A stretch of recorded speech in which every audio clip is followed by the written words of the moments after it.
Beyik Tanrım, bize iyicek çorumuzu merhamet et.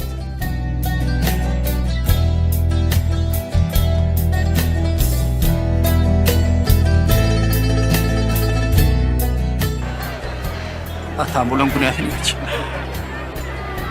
Näme diýenlerini öldürüm bilen ok.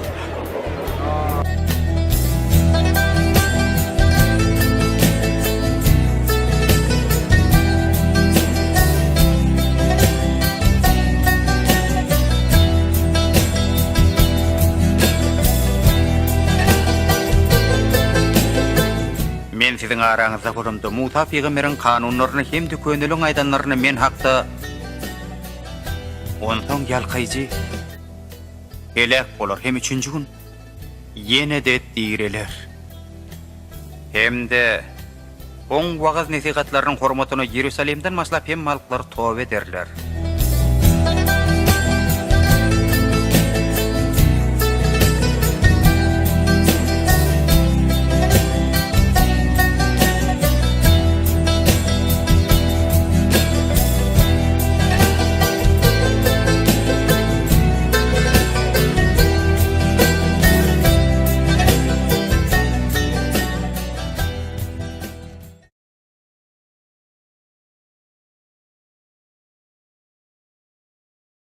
Salam qadırlı ildeşler, Diri Sözler adlı gepleşigimize hoş geldiniz. Bu gepleşigimize yine de giriş ediyen ıhtiyarlık barada gurrun etmegime ve hakimiyetlere tavun olmak barada, hakimiyetlere berilen ıhtiyarlık barada gurrunumu başlamak isleyen. Seredin yine Hudaýyň sözünden Rimlilere yazılan hatın 13. babından 1-7 ayetlerini okayan ve has giňişleýin size käbir zatları görkezmek isleyen. Her kişi yokarı hakimiyetlere tavun olsun çünkü Hudaý tarapından bolmadık hakimiyet yoktur. Ähli hakimiyet. Ählisi Hudaý tarapından goýlandyr. Hudaý tarapından bolmadık hakimiyet yoktur. Bu taýda ýagşy olsun, yaman olsun, adalatly olsun, adalatsız olsun, adamların berýän bahasy rol oynamaýa. Ähli hakimiyetler Hudaý tarapından goýlandyr diýip aýdýar Hudaýyň sözü. Bu barlar Hudaý tarapından gurlandyr. Munuň üçin kim hakimiyete garşy bolýan bolsa, Hudaýyň Guranyna garşy bolýandyr. Garşy bolýanlar özlerini hökm edýändir. Çünkü başlıklar ýaxşy iş edýän üçin däl-de yaman iş edýän üçin gorkunçdur. Hakimiyetten korkmazlık isteyer misin? Onda ýaxşy iş et. Ol seni tarıplar. Sebäbi başlyk senin ýaxşylygyň üçin Hudaýyň hyzmatkäridir. Yaman iş edýän olsaň onda gork. Çünkü ol kılıcı ýöne ýöre göterýän däldir. Sebäbi ol Hudaýyň hyzmatkäridir. Yamanlyk edenden ceza berip öç alýandyr. Şonuň üçin diňe ceza zerarly däl-de insan sebäpli hem hakimiyetlere tawun bolmak zerurdur. Siz salgytları hem munuň üçin töleýärsiňiz. Olar mudama şu iş bilen meşguldygy sebäpli Hudaýyň hyzmatkäridir. Her kişe bermelisini beriň. Salgyt bolsa salgydy, gümrük bolsa gümrügi, gorku bolsa gorkuny, hormat bolsa hormaty. Ine gadyrly dinleyijiler, biz imanlılar, İsa Mesih'e iman eden adamların hakimiyetlere bolan gatnaşygymyz nähil bolmaly? İlki bilen hakimiyetleri biz saýlamaýas, hakimiyetleri Hudaý tarapyndan ilki bilen olar bellenýär. Hudaý tarapyndan bolmadyk hakimiyet yoktur diýip Hudaýyň sözü bize berk tawşyrýar. Munuň üçin hakimiyetlere garşy bolýan adam Hudaýyň goýan prinsiplerine garşy bolýandyr ilki bilen. Hakimiyetler, başlyklar Hudaýyň hyzmatkäridir. Hakimiyetlerden gorkmaýan bolsaň, gorkmak islemeýsäň, onda diňe ýagşylyk etdiýär. Hakimiyetler yaman iş edýän adamlara ceza vermek üçin goýulan Hudaýyň hyzmatkäridir diýip ýazylan. Eger gorkmajak bolsaň, onda hem işe ýagşylyk et, hakimiyetler seni ceza vermeň deregine seni olar tarıplarlar diye. Olar kılıcı yöne yere göteriyen däldirler. Bu ayatlar bizim döwrümizde katı adamların yanlışıp düşünmek istemeyen zadı ve düşünseler de bunu yerine getirmek ve kabul etmek istemeyen zatları. Biz özümüze gerek hakimiyeti özümüz belläriz. Özümüz saylarız. Özümüz saylan hakimiyetimiz hemişe halkın gönlünden turyan zadı, isteyen zadını etmeli. Umuman aydan vaktinde adamlar şeyli hakimiyet isteyerler ki özleri ol hakimiyeti yörediyen o hakimiyet isteyerler. Ve onlar korkmak istemeyerler, hormat koymak istemeyerler. Öz isteklerini näme isteseler, şonu yerine getirip yaşamağı isteyerler. Emma beýle zat Hudaýyň sözünde biz görmeýäris. Hakimiyetler Hudaý tarapyndan berilendir. Olar Hudaý tarapyndan goýlandyr. Hakimiyetler yamanlara ceza vermek için, yaxşı adamları tarıplamak için goýlandyr diýär. Ve iň gaýtalanýan şu taýda 2-3 sapar gaýtalanýan söz vardır. Hakimiyetler Hudaýyň hyzmatkärıdır diýip yazılan. Hakimiyetler Hudaýyň hyzmatkärıdır. Olar Hudaýyň etjek işlerini yerine getirýändir. Şonuň üçin olara boyun bolun diýip bize tawşyryk berýär. Biz olsa köplenç yaman bilen ýagşy adamlar özleri baka berýärler. Bu hakimiyet doğru, bu hakimiyet ne doğru, bu adalatlı, bu adalatsız, bu ýagşy, bu yaman diýip adamlar boyun bolmaly mı, boyun bolmaly dälmi? Şonuň hemişe gürrüňini edýärler. Emma ýagşy bolsun, yaman olsun, bunu keskitleyen biz däl, biz ona boyun bolmaly. Eger ýagşy bolsun, yaman olsun, doğru. Biz tarihta her hili hakimiyetler görýäris. Ýagşysam bar, yamanam bar, adalatlysam bar, adalatsızam bar. Emma olar kimin öňünde ilki bilen jogapkärçilik çekýärler. Hakimiyetler ilki bilen olar bu hakimiyeti olara beren Hudaýyň öňünde jogapkärçilik çekýärler. Eger Hudaý kimdir birine nähildir bir wezipe bellen olsa, ýönekey aýdalyň sen bir kolhozyň başlygy bolsaň, bu sana Hudaý tarapyndan berilen bir hakimiyetdir. Eger bu hakimiyeti yerine getirmeýän olsaň, onda Hudaýyň jezasy senin üstüne geler. Ol hakimiyet doğru yerine getirýän olsaň, Hudaýyň goldawy senin bilen bolar. Bu ýönekey şeýle bir zat. Eger adamzat hakimlerin adalatsyzlygyny, ne doğruluğu görýän olsa, onda olar ilki bilen näme etmeli? Hudaýa yüzlenip, Hudaýa şikayet etmeli. Hudaý hem hakimiyetler bilen gürleşmäge başaryan Hudaýdyr. Çünki Hudaý tarapyndan goýulmadyk hiç bir hakimiyet yoktur. Biz adamlarda Hudaýa doga edip, Hudaýdan jogaba garaşyp, Hudaýyň ýagdaýy ütketmegine bizde sabırlyk bolmanlygy üçin, ýagdaýy öz ellerimiz bilen ütketjek bolýanlygymyz üçin bir topar uruşlar, söweşler, dawalar, jenjeller dörep, bir topar biýgüne adamlar hem ölüp ýok bolup gidýärler. Şonuň üçin gelin ähli zada erk ygtyýary bar olan hakimiyetleri, hakimlige bellen, wezipe bellen Hudaýy ilki bilen agtaralyň. Onun güýjüne, onun ygtyýarlygyna bil baglalyň. Eger kimdir biri öz wezipesini doğru yerine getirmeýän olsa, onda Hudaý olar bilen gürleşip bilýär. Hudaý ýagdaýy değiştirip, ütkedip bilýänligine yürekten iman edeliň. Çünki Hudaýyň sözünde yazılan, padşanyň ýüregi Hudaýyň elinde akıp barýan derýa ýalydyr. İslän yerine tarap onu aktırıp bilýär diýe. Hudaýyň elinde şeýle kudraty bar. Hudaýda şeýle ygtyýary bar. İslän tarapyna sağa aktırjakmy, çepe aktırjakmy? Her bir padşanyň, her bir adamyň ýüregi Hudaýyň elinde, ol onu İslän yerine tarap gönükdirip bilýändir. Eger adalatsyz olsa, onda Hudaý ona ceza berer. Eger halkyň aladasyny etmeýän olsa, Hudaý onuň bilen gürleşer. Biz ilki bilen periýadymyzy, şikayatymyzy Hudaýyň öňüne getirmelidiriz. Bizden soralayan zat şu taýda ýönekeydir. Seredin. Her kişe berilmesine berin. Şol bir hatarda hakimiyetlere de. Salgyt tölemeli bolsaňyz, salgyty töleň. Gümrük tölemeli bolsaňyz, gümrügi töleň. Gorkmaly bolsaňyz hakimiyetlerden, olardan gorkun. Hormat etmeli bolsa, olara hormaty berin. Çünki olar hormata münasip Hudaý tarapyndan goýlandyr. Köplenç şeylik ile soraglar ara alıp maslahatlaşýarlar, adamlar biri bilen gürleşýärler. Eger bizim häkimetimiz Hudaýa hormat goýmaýan bolsa, bizim başlıklarımız Hudaýy tanamayan olsa, men şonda da olara boyun bolmalymy? Olara hormat etmelimi? Hudaýyň sözü bu taýda häkimiýetiň dogry ýa nädogrylygy barada, adalatly ýa adalatsızlygy barada gürrüň etmeýär. Hudaýyň sözü bize gönüden göne.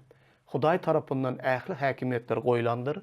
Siz olara salgyt bolsa salgydy, gümrük bolsa gümrüge, gorku bolsa gorkuny, hormat bolsa hormaty olara beriň diýip tawşyryk berýär. Başka hili hiç bir buna düşünüp bolmaz. Sizden näme talap edilýän olsa, siz şonu edin, men wezipe goýan adamlarym bilen özüm gürleşerin diýip Hudaý şu ýerde bize diýýär.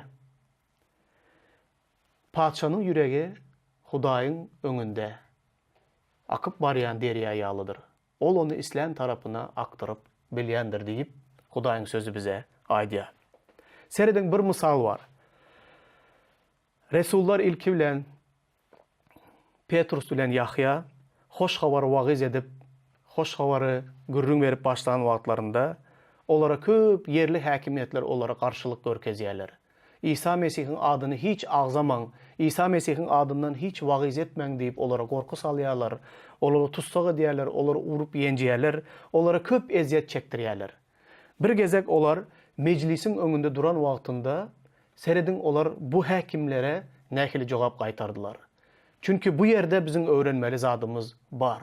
Çünkü biz de şeýle sorak bilen garşylaşýas. Eger bizim häkimiýetler Hudaýa inanmagymyzy besedin diýip ona garşylyk görkezýän olsa, bize gorku salýar. İsa iman etmeň, İsa'nın adyny wagyz etmeň diýen olsa, onda biz näme etmeli diýip soraýarlar. Hudaýyň sözü şeýle diýär, seredin. Resullaryň eden işine, olaryň beren jogaplaryndan bir zatlar öwreneliň. Diýeli bizim häkimiýetler bize garşylyk görkezýärler. Olar İsa Mesih'in adyny wagyz etmeň, İsa Mesih'e iman etmeň diýip gorku salýarlar. Şol döwürde de şeýle ýagdaýlar bolupdyr. Resullaryň işleri 4-nji babyň 18-nji aýatynda Resul Petrus bilen Yahya meclisin öňünde tutulup sorak edilýär. Onsoň olary çagyryp İsa'nın yanından, İsa'nın adından geplemezligi ve öğretmezligi tavşırdılar. Emma Petrus bilen Yahya olara şeýle gaýtargy berdiler. Size Hudaýa kulak asandan hem artık kulak asmak Hudaýyň yanında doğru mudur diýip soradylar. Özüňiz oýlanyp görüň diýdiler. Çünkü görenimizi, eşidenimizi sözlemezlik bizim üçin mümkin däl diýip jogap berdiler. Seredin meclisin öňünde olara näme diýdiler? İsa Mesih'in adından geplemezligi, öğretmezligi berk tavşırdılar. Eger bunu edäýseler ceza berjekligini gorku saldylar. Emma Petrus bilen Yahya şeýle hormat bilen häkimiýete edýän hormatynyň şeýli beýikligi üçin olar hormat bilen, pes göwnülük bilen, yumşak ses bilen şeýle diýdiler. Size Hudaýa kulak asandan hem artık kulak asmak Hudaýyň yanında doğru mudur? Sorak. Özüňiz oýlanyp görüň. Çünkü görenimizi, eşidenimizi, ellerimizin tutanını gürrüň bermezlik bizim üçin mümkin däl diýdiler. Şu ýerde şu soraklar häkimleriň pikirini oýadýan soraklar.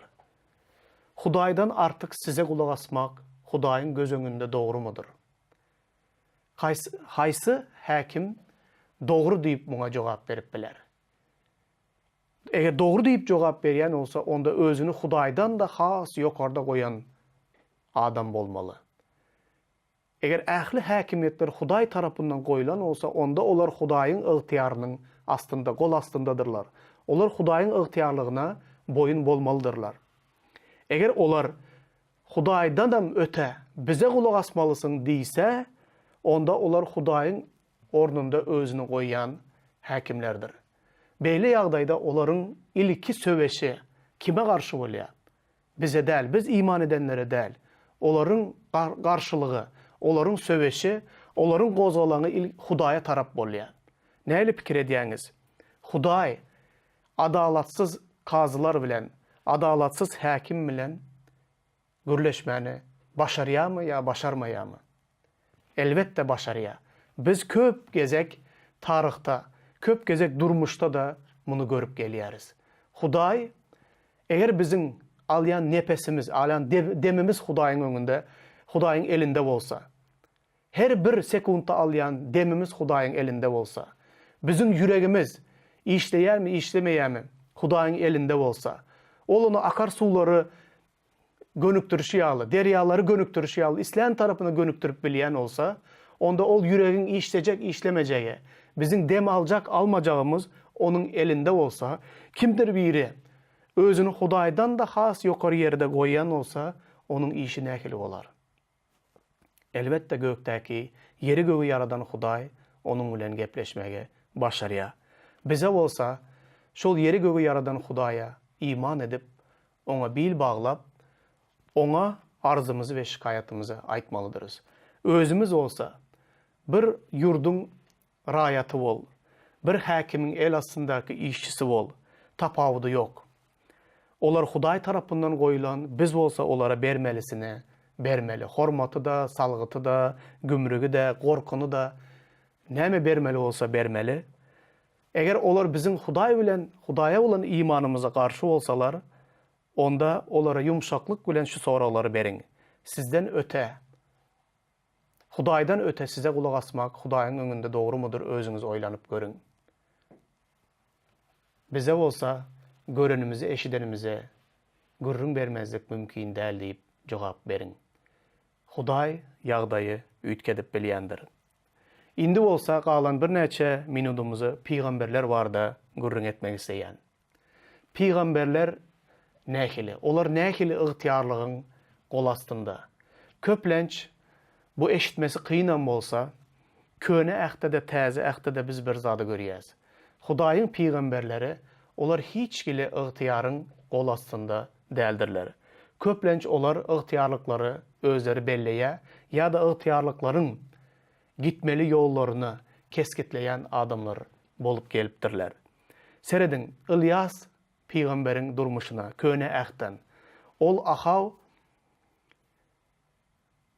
atlı bir padşa bilen gidişiye ya da başkaça aydanımızda padşa onu söymeýär.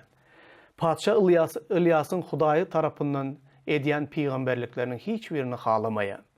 Her geze Hudaýyň adyndan İlyas peýgamberlik eden wagtynda padşa İlyasa garşy çykyp onu izarlap, hemişe onu öldürjek bolup onu kowýar. Has dogrusyny aýtsam, bu padşanyň, Ahaw padşanyň aýaly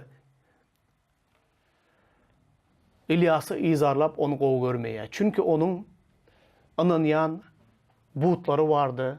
Ahaw padşanyň aýaly yalan peýgamberlere, özüniň peýgamberleri bardy. İlyas olsa onun göwnünden turmayan habarlar aýdýardy. Şonuň üçin olar İlyasy hemişe öldürjek bolup kovup ýörýärler. İlyas olsa gönüden gönü Hudaýyň adyndan, Hudaýdan eşiden habarlaryny gelip padşaga ýetirýär. Padşa olsa onun aýdýan sözlerine gowy görmeýärdi, ol İlyasy öldürjek bolýar. Aslında problema bu taýda peýgamberde däl. Ol Hudaýyň aýdýan sözlerini eşitmek islemeýärdi. Şonuň üçin hem İlyasy öldürjek bolup onu izarlaýardy. İlyasyň ýagdaýyna seredin. Elbetde İlyas da öz içinden isleýändir. Ýönekey bir yurdun raýaty bolup, hiç bir zat diýmese de, ağzyny açman gezse, onda onun üçin has gowy bolardy, howpsuz bolardy, hiç bir problemalara, kynçylyklara uçramazdy. Emma İlyas şu taýda Hudaý bilen padşanyň arasynda galýar. Hudaý İlyasa näme diýär? Git de padşaga meniň aýdanlarymy ýetir. İlyas muny eden wagtynda padşa Hudaýy hiç zat edip bilen ok. Ol İlyasy öldürjek bolup hereket edýär. İlyas da İsrail halkynyň üstünden ýamgyr ýagmasyn diýip dilek edýär. 3,5 ýyllap İsrail'e bir damca da yağmur yağmaya.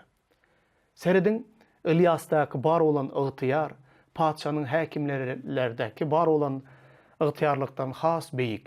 Bu ıhtiyarlığı gören padşa has da İlyas'ı yiğrenip yaman görýär.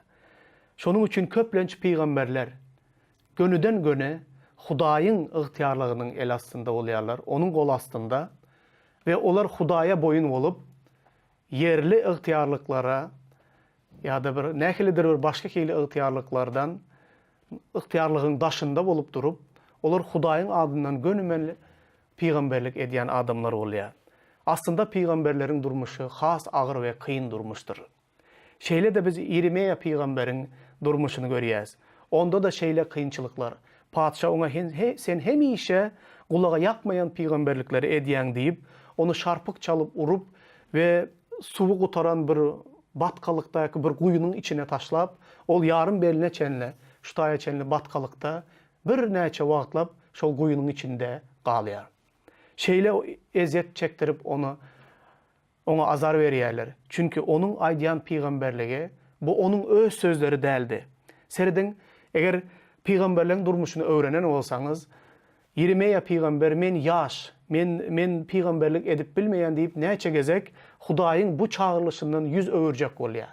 Sebäbi bu çağrılışyň şeýle bütün şäheriň ortasynda, ibadathananyň öňünde durup bütün dindarlaryň edýän ýalňyşlyklaryny, adalatsyzlyklaryny ýazgarmaklyk bu ýaş oglan Ýeremiýa üçin yeňli zat däldi. Ol gorkýady. Elbetde gorkarsyň, gorkmaz ýaly zat däldir. Emma Hudaý sen olardan gorkma, sen menden gork diýär. Meniň aýdanlarym git de ýerine ýetir. Ol ygtyarlyklary seretme. Sen meniň ygtyarlygyma doludan dolu boyun bol da muny et diýär. Näme üçin Hudaý peýgamberleriň üstü bilen gepledi? Näme üçin peýgamberlere şeýle ygtyar berdi? Näme üçin peýgamberliklere bar olan ygtyarlyklaryň üstünden olara Hudaýyň adyndan geplemeklik ygtyarını berdi. Çünki Israilda padşalary, ruhanylary, ýa-ni ibadathanadaky ruhanylar, baş ruhanylaryň hemmesi adalatsyzlyk bilen, zina bilen, parahorluk bilen, erwetlik bilen şeýle derejede zaýalanypdy.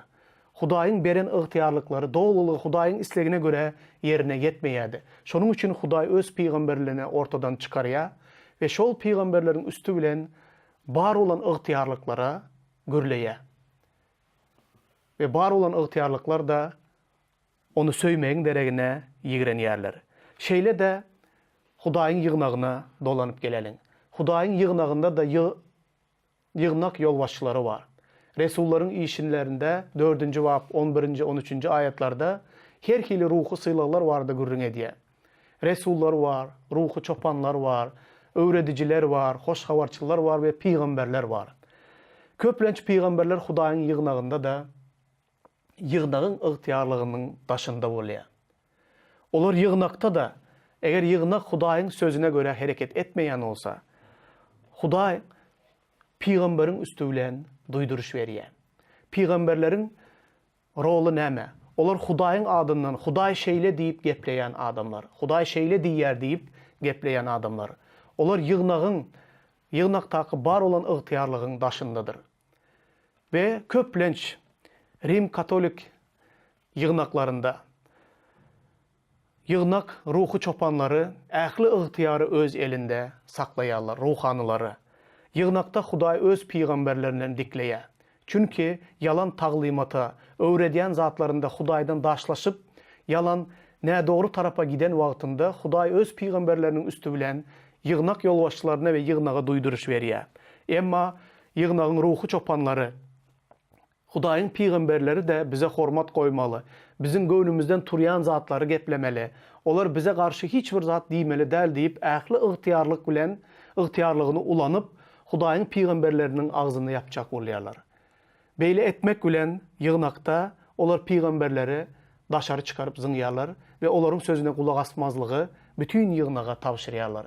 Netijede Hudaýyň peýgamberlerini ret eden millet olsun, döwlet olsun, Hudaýyň ýygnagy bolsun, nirede bolsun, olar bunu etmek bilen Hudaýa garşy hereket edýärler. Hudaýyň ygtyarlygyna boyun bolmazlyk edýärler. Hudaýyň peýgamberleriniň dikkat etmeli zady bar.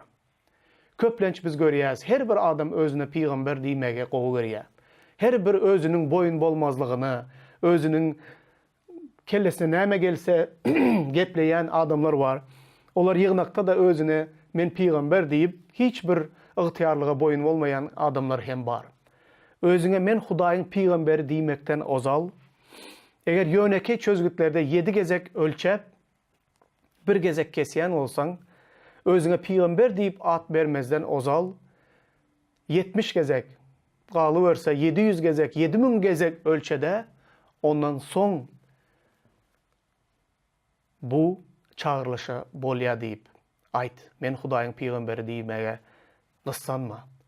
Çünkü peygamberlerin durmuşunda hemişe kıyınçılıklar bardır. Peygamberler hemişe Hudaý bilen şeýle bir ýakyn derecede gatnaşykda ýaşamalydyr. Olar ağzından çykýan her bir sözüň hakykatdan Hudaýdan gelýänligine 100-200% anamly bolmalydyr.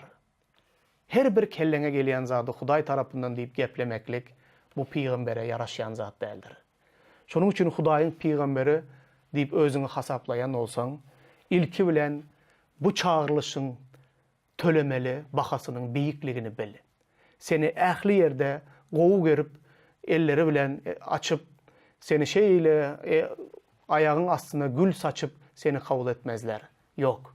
Hudaýyň peýgamberleriniň töleýän bahasy gaty, beýikdir. Ve bu hizmata Hudaý seni çağıran olsa, onda Hudaý bilen araňdaky gatnaşyk şeýle ýakyn bolmaly. Her bir aýdýan sözüňde hakykatdan Hudaýdan gelýänligine ynamly bol. Hudaýyň gazabyna, Hudaýyň jezasyna sezewar bolma. Adamlaryň öňünde de öz pikirlerini Hudaýynky diýip aýtmaktan gork. Goý Hudaý size pata bersin. Amin. Ey beyik Tanrım, bize iyicek çörüğümüzü merhamet et.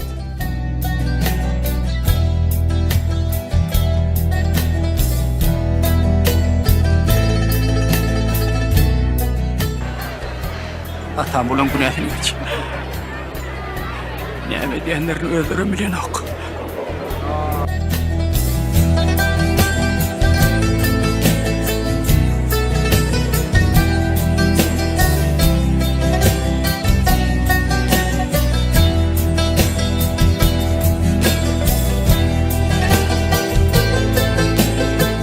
Men siziň araňyzda gurumda Musa peýgamberiň kanunlaryny hem de köneliň aýdanlaryny men hakda onsoň ýalkaýjy elek bolar hem üçinji gün ýene de diýreler. Hem de oň wagaz nesihatlarynyň hormatyna Ýerusalimden maslap hem malklar tobe ederler.